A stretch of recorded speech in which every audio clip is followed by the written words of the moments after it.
만나서 반갑습니다. 선교주일에 선교사가 와서 다른 거 다 필요 없고 그냥 옷 딱 벗어서, 내가 왼쪽에는 사역하다가 사자에 물렸고 오른쪽에는 호랑이에 물렸다고, 그러고 내려가도 다 뭐 아멘 그럴 것 같은. 저는 그냥 뭐 50견을 달고 살고 있습니다.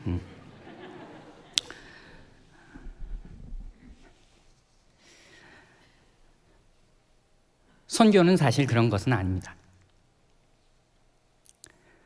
선교는 해도 되고 안 해도 되고, 또는 액세서리 같이 하면 예쁘고, 액세서리는 안 해도 괜찮잖아요. 뭐 브로치를 하거나 안 해도 예쁘고, 하면 뭐 더 예쁜 것, 그런 걸까요?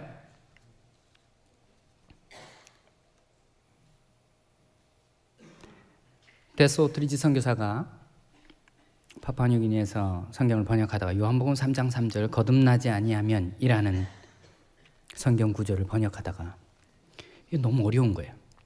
거듭나지 아니한다는 걸 어떻게 번역할까? 그래서 현지 조력자에게 물었어요. 혹시 이 거듭나지 아니하면이라는 단어를 잘 번역할 수 있는 단어가 니네들 부족 가운데 있니? 했더니 뭐 이런저런 얘기를 하면서 그 언어 조력자가 이야기를 해줍니다. 우리 부족에는 정글에서 길을 잃게 되면 부족 회의를 열어서 막 난리가 난답니다. 그래서 한 청년이 부족에서 길을 잃어가지고 이제 막 마을이 뒤집히니까 그 청년을 나중에 불러서 마을에 원로 되는 어른들, 우리 장로님들이 다 모여가지고 혼을 낸대요. 그 혼을 내는 맨 마지막에 이런 얘기를 한답니다.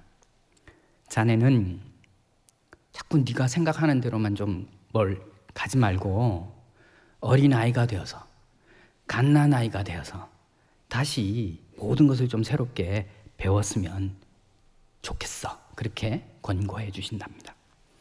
그 이야기를 언어 조력자가 데스 오트리지 선교사님이 이야기를 하고 선교사님이 듣고 요한복음 3장 3절, 지금 번역이 되어 있는데요, 이렇게 번역되어 있습니다. 하나님의 나라, 갓난아이와 같이 되어 하나님의 말씀으로부터 모든 것을 새롭게 배우지 아니하면 하나님의 나라를 볼 수 없느니라. 저는 오늘 이 아침에 선교주일로 함께 만나서 말씀을 나누는 이 시간에 오늘 이 요한복음 3장 4절의 말씀처럼 저와 여러분이 갓난아이와 같이 좀 되어서 하나님의 말씀으로부터 이 아침에 새롭게 배워 그 하나님의 나라를 볼 수 있는 저와 여러분 되기를 바랍니다. 제목을 쳐다본 적 모두 살더라, 우리 민수기 21장 말씀으로 잡았지만 동시에 선교 이야기들을 생각하며 하나님께 영광을 돌리는 것, 우리가 하나님 앞에 영광을 돌리고 하나님이 우리의 영광을 받는 것, 우리가 하나님을 쳐다보고 하나님이 우리에게 생명을 주시고 영생을 주시고, 이 이야기들을 좀 살펴보겠습니다. 고린도전서 10장 31절, 너희가 먹든지 마시든지 무엇을 하든지 다 하나님의 영광을 위해서 하라. 저는 이 말씀을 읽을 때마다 하나님의 영광이 도대체 뭐길래 먹을 때나 마실 때나 뭘 하든지 간에 다 하나님의 영광을 위해서 하라. 때로는 좀 질문이 많아지고 회의가 좀 들고, 또 한편으로는 정말 하나님의 영광이 얼마나 대단하길래 내 삶에 무엇을 하든지 간에 그 하나님의 영광을 위해서만 하라고 하는가. 저는 이 아침에 이 하나님의 영광을 좀 보는 시간이 되기를 바랍니다. 읽었던 말씀의 본문을 가지고 말하자면 정말 하나님의 말씀을 쳐다보는, 하나님의 말씀을 보는 것을 통해서 영원한 생명을 얻는 이 아침이 되기를 바랍니다. 다른 나라에 가서 살기 위해서는 그들의 말을 배워야 합니다. 단지 단어를 안다고 되는 게 아닙니다. 그 나라의 표현 방식들을 알아야 하는 거죠. 이 표현 방식을 문화라고 말합니다. 이 문화를, 이 표현 방식을 알아야 그 나라를 잘 이해할 수 있습니다. 저와 여러분, 하나님의 나라라는 말을 씁니다. 그리고 그 하나님의 나라는 하나님 나라의 표현 방식이 있습니다. 그 하나님 나라의 표현 방식을 잘 이해하지 못하면 아까 말씀드렸듯이 하나님의 나라를 잘 이해하지가 못합니다. 아시다시피 하나님의 나라는 통치한다라는 말입니다. 하나님의 통치권에 대한 말입니다. 이 통치, 하나님이 저와 여러분을 다스리십니다. 하나님이 저와 여러분의 주인이십니다. 하나님이 저와 여러분의 아비 되어주시겠다는 겁니다. 라고 하는 이 주님 되심, 통치하심, 다스리심, 함께하심, 이 개념을 이해하고 이 말씀을 함께 붙잡고 이 오늘 말씀을 가지고 하나님의 영광의 이야기까지 가보도록 하겠습니다. 이 하나님의 나라 이야기를 했지만 동시에 처음 이야기 드렸던 그 하나님의 영광, 하나님의 나라의 하나님의 다스리심 가운데 하나님의 영광을 보고 하나님의 영광을 말하고 하나님이 그 영광을 받는 그 영광이라는 단어입니다. 하나님의 그 영광을 향한 목적을 기억해야 되죠.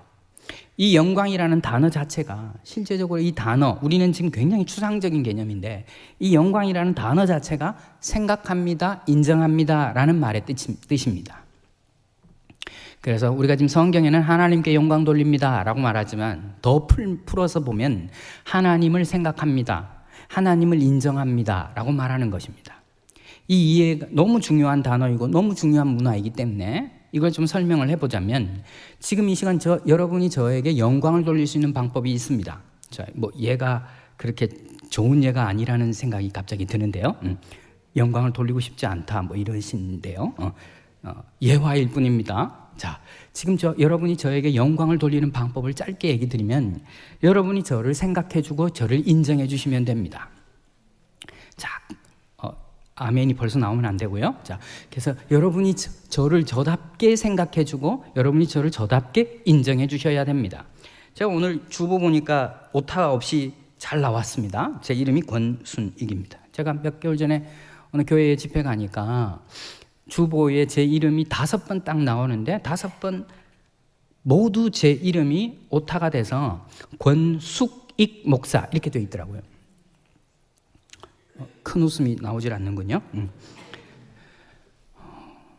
제 이름이 권순익인데 권숙익 목사 이렇게 되어 있고 사회 하시는 분이 계속 할 때마다 권숙익 계속 열심히 부르시더라고요. 제가 순간 안 나갈까 생각을 했어요. 뭐 눈치채셨겠지만 제 이름을 정확하게 부르지 않았다. 제 이름을 저답게 부르지 않았기 때문에 저를 안 부르는 것처럼 생각한다 이 얘기를 드린 거잖아요. 그런 일이 일어나지 않았지만 오늘 제가 장충교에 들어올 때 어떤 뒤에 분이 일어난 일이 아닙니다. 예화입니다. 내가 그랬나? 그러지 마십시오. 제가 남자인데 예배 급히 들어오시느라고 저 아줌마 좀 비켜봐요. 전 남자입니다. 아줌마 비켜봐요 라고 할 때에 그 아줌마가 저를 지칭하는 걸 알고 있기 때문에 제가 비켜주면 되지만 제가 아저씨니까 안 비켜줄 수도 있다고 생각이 들었어요. 지금 무슨 이야기를 하는 겁니까? 권숙익도 아니고 아줌마도 아닌데 지금 권순익이라고 불러주고 아저씨 좀 비키라고 말하는 그 아저씨의 부름이 그냥 불러주는 것 같지만 이 불러주는 이야기를 성경의 기술어법으로 하자면 영광을 돌리고 있는 겁니다. 당신이 지금 내 이름을 정확하게 불러줬군요.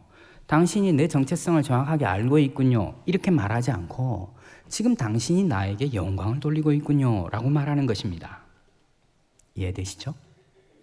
우리가 하나님께 영광을 돌린다는 것도 마찬가지입니다. 하나님을 하나님답게 생각해 드리는 것입니다. 하나님을 하나님답게 인정해 드리는 것입니다. 하나님을 하나님답게 인정하지 않으면 지금 내 이름을 부르지 않는군? 나는 아닌데? 나는 거기 나갈 수 없는데? 나는 비켜줄 수 없는데? 라고 생각하게 되는 겁니다. 그걸 성경의 어법으로는 이렇게 표현하는 겁니다. 내가 내 영광을 가리우겠다. 내가 너에게 영광을 받지 않는다. 이렇게 기술하고 있다는 겁니다. 자, 바로 여러분 이 하나님께 영광을 돌리고 여러분이 저에게 영광을 돌리려면 이미 제가 말씀드렸지만 하나를 알아야 됩니다. 뭘 알아야 되냐면 그 사람의 이름을 알아야 됩니다. 그 사람의 정체성을 알아야 합니다. 저 사람이 권순익 목사라는 걸 아는데 권숙익이라고 부르면 안 되는 것처럼 저 사람이 남자인데 여자라고 부르면 안 되는 것처럼 근데 그러려면 제가 제 이름을 알려드리고 제 정체성을 보여드리는 겁니다. 저를 나타내는 겁니다. 하나님께 영광을 돌리기 위해서 하나님의 이름을 알고 하나님의 이름과 하나님의 정체성을 알고 그 정체성과 이름에 걸맞게 생각하고 인정해야 그렇게 영광을 돌리는 것입니다. 그분의 이름대로, 그분의 생각대로 그분을 생각해드리고 그분의 존재와 정체성대로 높여드리는 것입니다. 그래서 지금 저와 여러분이 항상 말씀 가운데 나아가는 이유도 하나님이 도대체 자신의 이름을 어떻게 계시하시고 자신의 존재와 정체성을 어떻게 나타내시는지를 확인하는 것입니다. 그 말씀을 알아야 그 말씀대로 인정하고 생각하고 말 그대로 영광을 돌려드리는 것입니다.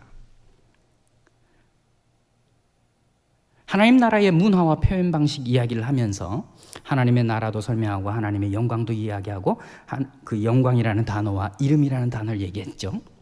이 모든 걸 묶어서 단어가 너무 많아. 모든 걸 묶어서 한 단어로 하자면 그게 예배예요.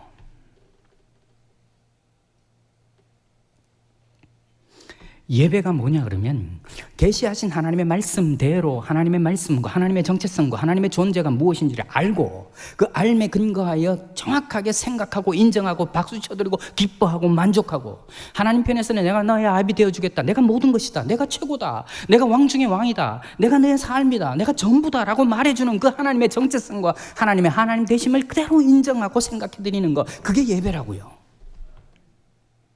우리가 지금 나와서 뭐 8시 예배, 10시 예배, 12시 예배, 2시 예배 다 예배 드리는 거 그 예배지만 그 예배 가운데 안에 일어나야 하는 것은 하나님의 하나님 되심이 드러나는 겁니다. 하나님의 이름이 여기 나타나는 거라고요. 우리 찬양대에서 찬양하는 그 모든 내용이 다 하나님의 얘기예요. 우리가 말씀도 다 하나님에 대한 이야기잖아요. 하나님의 정체성, 하나님의 하나님 되심. 그래서 그 하나님의 말씀을 듣고 하나님의 자기 정체성, 자기 계시를 이해하고 그것에 정확하게 하나님 하고 불러드리는 겁니다.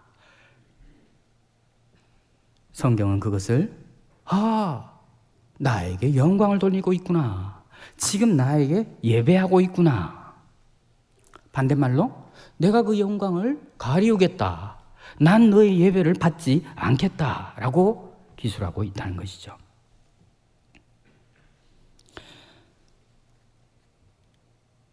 이 표현 방식을 언어 또 문화라고 한다면 하나님 나라의 언어와 문화는 바로 예수 그리스도입니다. 왜 하나님의 나라가 그 언어와 문화가 예수 그리스도일까요? 아시다시피 우리나라 1910년에 일본에 의해 강점을 당하고 결국 식민지가 됩니다. 많은 사람들이 나라를 팔고 조약의 왕의 도장을 찍어서 줌으로 식민지가 되어버렸죠. 그렇게 되면 모두는 식민지 사람이 됩니다. 만일 저와 여러분이 그 당시에 태어났다면 저와 여러분의 의지와 상관없이 저와 여러분은 식민지 사람이 됩니다. 식민지에서 태어나면 식민지 사람이 되고 한국에서 태어나면 한국 사람이 되는 거죠. 우리가 성경에서 죄인이라고 말할 때 이 죄인이란 죄나라에서 태어났다는 것을 말하는 겁니다. 인간의 대표인 아담이 사탄에게 도장을 찍어주면서 사탄의 식민지 즉 죄나라가 되고 그 안에 있는 혹은 태어나는 모든 사람들을 죄나라 백성이라는 의미에서 죄인이라고 합니다. 식민지에서 태어났는데 착해요. 그럼 뭐라고 그래요? 착한 식민지 사람. 벌써 빵 터지신군요. 너무 예뻐요. 예쁜 식민지 사람.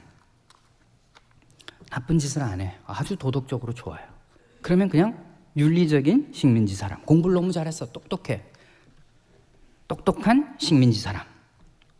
모두 그들은 존재가 식민지 사람입니다. 착하고 예쁘고 공부만 하고 그 모든 것은 본질에 속한 문제를 해결하는 것이 아니라는 말입니다. 그런데 이런 식민지 혹은 죄나라에서 빠져나올 수 있는 것은, 이 문제를 해결해 줄 수 있는 것은 그 식민지를 다스리는 세력보다 더 강한 세력이 일어나서 해방을 맞이하게 되면 되는 겁니다. 물론 식민지는 그 백성이 독립운동을 해서 해방을 맞이할 수 있지만 죄인된 인간은 스스로 해방할 수 있는 힘을 가지지 못합니다. 그것은 같은 사람끼리의 싸움이 아니라 악한 영들과의 싸움이기 때문입니다. 하지만 그 악한 영보다 사단보다 강한 분이 그 사탄의 세력을 물리치고 해방을 맞게 해주시면 됩니다. 바로 그분이 예수 그리스도십니다. 이제 그 예수 그리스도를 믿음으로, 예수 그리스도를 신뢰함으로, 그 예수 그리스도를 수용함으로 그 예수 그리스도가 자신의 아비 되어주겠다라고 하는 선하신 그 예수 그리스도의 말씀에 의지하여 해방을 맞이하게 되는 겁니다. 이런 일이 있었습니다. 오늘 읽은 본문입니다. 이스라엘 백성들이 광야 생활을 하게 됩니다. 많은 불평으로 인해서 불뱀에 물리는 일이 일어나게 됩니다. 많은 사람들이 광야에서 불뱀에 물려 죽어가고 있습니다. 당시 지도자였던 모세가 하나님께 기도하니까 하나님께서 노수로 뱀을 만들어 장대 위에 달라고 하십니다. 그것을 쳐다보는 자는 살게 될 거라고 말씀하시면서 말합니다. 그래서 장대에 높이 노뱀을 답니다. 이제 이 불뱀에 물린 사람들은 자기 천막에서 나와서 이 노뱀을 쳐다보면 사합니다. 그런데 이 두 부류의 사람들이 있습니다. 한 부류는 그 이야기를 듣고 웃고 마는 거죠. 노뱀을 쳐다보면 산다니, 아니 그런 뻥이 어디 있냐. 아니 무슨 노뱀에서 무슨 레이저 광선이 나오는 것도 아니고 차라리 무슨 약초를 바르라 그러든지 듣도 보도 못했던 치료법이 있다 그러면 모르지만 노뱀을 쳐다보면 산다니 그게 무슨 말이냐고 비웃어버립니다. 그분들 말씀 맞습니까? 틀립니까? 맞습니다. 노뱀의 눈에 레이저 안 나옵니다. 오늘 처음 아신 몇 분이 계신 것 같은데요. 아시다시피 그분들 다 맞는 말을 해서 다 죽습니다. 또 다른 부류의 사람들이 있습니다. 믿져야 본전이지 혹시 아냐 노뱀의 눈에서 레이저 광선이 나올지. 그러면서 나와서 본 사람들이 있었습니다. 그분들 말씀은 맞습니까? 틀렸습니까? 틀렸어요. 노뱀의 눈에 광선 안 나옵니다. 너무 진지하게 얘기했나요? 그런데 그들은 살았습니다. 보십시오. 이들이 산 것은 노뱀의 능력이 아닙니다. 이들이 산 것은 노뱀의 능력이 아니라 그것을 쳐다보면 살 거라고 말씀하신 하나님의 말씀을 따랐기 때문에 산 겁니다. 다시, 이들이 산 것은 노뱀의 능력이 아니라 그것을 쳐다보면 살리라고 말씀하신 하나님의 말씀을 따랐기 때문에 산 것입니다. 쳐다보면 사는 것이 불뱀의 능력이 아닙니다. 쳐다보면 산다고 말씀하신 하나님의 약속 때문에 사는 겁니다. 하나님의 아비 되어주겠다고 하는 그분의 선언, 그분의 약속, 그분 대심, 그분의 정체성과 그분의 이름과 그분의 존재 때문에 사는 겁니다. 그래서 그 하나님의 말씀을 수용하는 겁니다. 그 하나님의 말씀을 신뢰하는 겁니다. 그 하나님의 말씀 자체를 받는 겁니다. 그걸 우리가 구원받는다라고 말하는 것이죠. 쳐다보니까 그래서 다 사는 겁니다. 하나님의 말씀에 대한 신뢰가, 하나님의 그 말씀에 대한 수용이 그 하나님의 아비 되어주겠다라고 하는 그 아비 되어주심 가운데 들어가는 그 자체가 저와 여러분을 구원하는 것입니다. 내가 예수 믿고 좀 복을 받겠다고가 아니라 예수 그리스도 그 자체가 복인 겁니다. 내가 예수 좀 잘 믿어가지고 이제 좀 더 나은 삶이 뭐 또 안 될 건 뭐예요? 이런 생각이 들긴 하지만 어쨌든 예수 믿어서 무슨 뭐 그게 아니라 이미 예수 그리스도가 우리에게 복이라고 하는 존재로 우리의 아비 되어준 존재로 우리 가운데 오신 겁니다. 지금 저와 여러분이 복덩어리고 사는 것이죠. 저는 우리 장춘교회 모든 성도들이 이 하나님의 말씀과 자신의 자기 계시를 통해서 보여주신 하나님의 말씀 가운데 신뢰하며 나아가실 수 있기를 바랍니다. 상황 보면 해결이 안 됩니다. 어떻게 무슨 불뱀이 레이저 광선을 내겠어요. 그러니 죽는 겁니다. 하나님이 도대체 무슨 약속을 하고 계시고 하나님 도대체 무슨 말씀으로 우리 가운데 자신을 드러내고 계신지, 하나님 도대체 이름이 뭔지, 그분의 정체성이 무엇인지를 보는 겁니다. 그게 생명이거든요. 요한복음 3장, 어느 날 니고데모가 밤에 예수님을 찾아옵니다. 그때 예수님께서는 니고데모에게 말씀하시기를 거듭나야 돼 라고 말씀하십니다.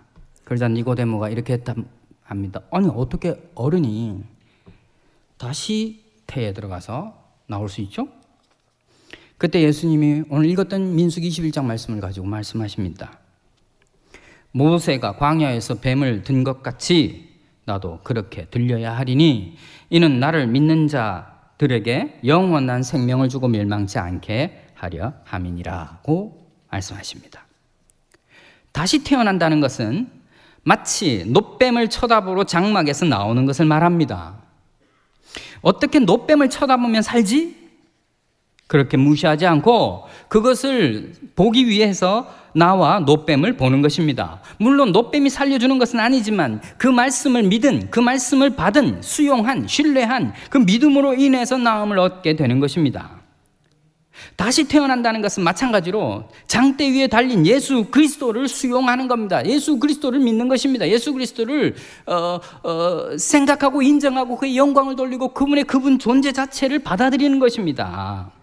그를 믿으면 영원한 생명을 주신다고 약속하신 하나님의 말씀 때문에 우리는 예수 그리스도를 믿음으로 구원을 얻는다라고 말하는 겁니다. 이게 하나님의 나라요, 이게 하나님의 통치요, 이게 하나님의 영광을 돌리는 거요, 이게 예배라는 것이죠. 그 나라 백성답게 살아가는 것입니다. 그게 하나님의 나라요, 하나님께 영광을 돌리고 지금 저와 여러분은 이렇게 예배하는 것이죠. 유일한 길입니다. 유일한 길. 여성의 몸에 난자가 있습니다. 남자와 달리 여자의 난자는 한 달에 한 개만이 숙성되어 임신이 되기를 기다립니다. 임신이 되지 않으면 없어지고 말죠. 말하자면 난자는 한 일생을 사한다고 말할 수 있습니다. 생성되어 소멸되기까지 말입니다. 만일 그 난자가 의식을 가지고 있다라고 치면 그 난자는 다른 난자를 제치고 혼자만 숙성이 되어서 아마 대단한 영예를 얻었다고 생각할 겁니다. 그리고 다른 난자들이 경험하지 못한 일생을 누리고 사라지겠죠. 자궁의 세계에서는 그 숙성된 난자는 대단한 지위를 얻은 것입니다. 놀라운 세계를 경험하고 사라진 것이죠. 그런데 그래봐야 자궁 안입니다. 그 난자에게 대단했던 그 세상이 결국은 자궁 안이라는 말입니다. 하지만 이 난자가 그 일생 어느 한 가운데 정자를 만나게 되면 이야기는 완전 달라집니다. 그는 인간이 됩니다. 그리고 세상으로 나옵니다. 자궁 안에서 죽음을 맞이하여 세상으로 나오는 난자와 달리 정자를 만난 난자는 사람이 되어 세상으로 나옵니다. 이게 비교가 가능하시겠습니까? 이 세계가 엄청난 다른 세상이라는 걸 아마 가늠이나 되겠습니까? 자궁의 난자가 이 세상을 어떻게 상상이나 한번 해봤겠습니까? 우리 앞에 펼쳐진 이 세계를 상상이나 할 수 있었겠냐고요. 그런데 그렇게 1차적인 태어남이 끝이 아니고 거듭난다, 다시 말해서 다시 태어나는 것이 또 있다라고 말하는 것입니다. 이제 인간이 된 우리를 자궁의 난자와 비교해보면 우리가 가진 목표, 그래서 세상에서 다른 모든 사람들을 제치고 가장 뛰어난 삶을 산다고 해봐야 이 세상입니다. 아까 얘기했잖아요. 예뻐봐야 예쁜 식민지. 크게 감동을 아무도 안 하시는데, 너무 똑똑한데 똑똑해봐야 식민지. 이 세상이 저와 여러분에겐 크게 보이지만 마치 난자에게 자궁안처럼 이 세상은 이 세상일 뿐인 것입니다. 그런데 이 사람이 마치 난자가 정자를 만나면 사람이 되어 이 세상으로 나오듯이 새로운 세상을 향하여 다시 태어날 수 있다고 예수님은 말씀하고 있는 것입니다. 그것이 마치 광야에서 노뱀을 쳐다본 사람들이 산 것처럼 십자가에 달리신 예수 그리스도를 믿는 것이라고 말하는 것입니다. 그거 어리석어 보입니다. 아니 무슨 대단한 돌을 닦는 것도 아니고 무슨 선한 노력을 하는 것도 아니고 약을 바르라는 것도 아니고 치료를 받는 것도 아닙니다. 어떻게 예수 그리스도를 믿는 것이 구원이 되는가라고 반문이 되는 겁니다. 어떻게 쳐다보면 다 나아요? 어떻게 쳐다보면 다 산다고요? 그게 무슨 말이나 돼요? 그런데 하나님은 바로 이 예수 그리스도를 주의 나라 백성에서 해방시키기 위해 보내셨고 이 예수를 믿는 자를 구원하시겠다고 말씀하셨기 때문에 그 하나님의 말씀을 믿는 자, 그 말씀대로 예수 그리스도를 우리의 구주로 믿는 자를 구원하시는 것입니다. 그저 세상이라고 하는 작은 울타리에서 끝날 수 있는 저와 여러분의 인생이 예수 그리스도와의 만남으로 여기서는 상상할 수 없는 새로운 세상 가운데 마침내 들어가게 되는 것입니다. 이미 예수 그리스도가 저와 여러분의 삶 가운데 복으로 들어오셔서 지금 예수 그리스도의 삶을 가지고 지금 이 땅에서 새로운 삶을 누리고 있는 것입니다. 이게 하나님의 나라요, 이게 예배요, 이게 하나님께 영광을 돌리는 거라는 거죠. 목사님 다 복잡해요. 그 줄이면 뭐예요? 이게 복음이에요. 이게 복음. 복음은 말 그대로 복음이에요. 가스펠. 놀라운 기쁜 소식이에요. 이게 뭐냐면 이미 저와 여러분 이걸 가지고 있다는 거예요. 이미. 어릴 때 제가 친구들하고 놀다가 배가 고파서 애들한테 이렇게 친구들에게 이런 얘기를 해요. 야, 우리 집 놀러 가자. 자, 제가 아주 빨리 얘기했지만 눈치채셨어요? 우리 집 놀러 가자 할 때 그 집이 정말 저의 집일까요? 저의 아버지 집입니다. 아무도 웃지를 않으시는군요. 제가 사실 정확하게 얘기를 하면 친구들한테 등기부 등본을 떼서 권자, 혁자, 제자 저희 아버지 성함 알려드리고, 사실 우리 아버지 집인데 가서 라면이나 끓여 먹자 그렇게 말해야 되는데 어느 누구도 그렇게 말하지 않습니다. 야, 우리 집 놀러 가자. 친구가 저희 집에 전화가 왔어요. 아버지가 전화를 받으셨어요. 저희 아버지가 장난기가 많으셔가지고 친구들이 뭐 그랬겠죠. 거기 아버지 저기 순익이 집이죠? 내 집이란다. 그렇게 말씀하셨어요. 아버지 항상 뭐 심심하셨든지 항상 그렇게 장난을 치셨어요. 순익이 집은 아니란다. 내 이름으로 돼 있는 집이란다. 무슨 말입니까? 우리 집 놀러 가자고 할 때에 내가 아버지와의 관계성이라고 하는 부분들, 아버지가 나의 아비 되어 주겠다라고 하는 아버지 편에서의 말씀하심, 난 그것을 받아들이고 수용하고 인정하고 신뢰한 것을 통해서 아버지 재산이지만 내 재산인 겁니다. 우리가 하나님과 아비와의 관계를, 자녀와의 관계를 누리고 하나님과의 교제 가운데 있을 때에 우리는 그 자유를 누리는 것입니다. 우리는 예수 그리스도를 소유한 채 이 자유를 누리고 살아가는 것입니다. 그래서 이미 저와 여러분 앞에 놓여져 있는 삶을 소유한 것을 마음껏 누리고 살아가는 것이 필요한 것이죠. 자궁 속에 난 자들의 이야기를 다시 생각합시다. 오늘 우리가 이 땅에서 가지고 있는 꿈들은 예수 그리스도를 만나지 않고는 헛됩니다. 예수 그리스도를 만나는 것입니다. 너무나 간단합니다. 장막에서 나와 노뱀을 보듯이 저와 여러분의 장막에서 나와 예수 그리스도를 보는 것입니다. 난자와 정자가 결합한다고 당장 무슨 겉으로 큰 변화가 있어 보이지 않을 겁니다. 그러나 시간이 지나면 마침내 인간이 되는 것처럼 오늘 예수 그리스도를 만나고 그를 믿는다고 여러분의 눈이 갑자기 빨개지거나 하지 않습니다. 그러나 시간이 갈수록 저와 여러분의 새로운 삶을, 새로운 세상을 향한 삶으로 변하고 마침내 그 하나님의 영원한 생명, 하나님의 말로도 할 수 없는 생명, 기쁨을 누리고 살게 될 겁니다. 전 저와 여러분의 삶 가운데 이 축복이 임하기를 간절히 바랍니다. 기도하겠습니다.